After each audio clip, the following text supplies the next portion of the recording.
رات کی تاریکی ہر سو پھیل چکی ہے۔ یہ تاریکی، یہ خاموشی مجھے اپنے اندر اترتی ہوئی محسوس ہو رہی ہے۔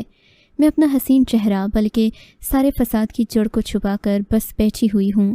مجھے بہت زیادہ ڈر لگ رہا ہے کیونکہ میں زندگی میں پہلی بار اس طرح گھر سے اکیلی نکلی ہوں۔ میں نے اپنی گود میں ایک گٹری اٹھا رکھی ہے۔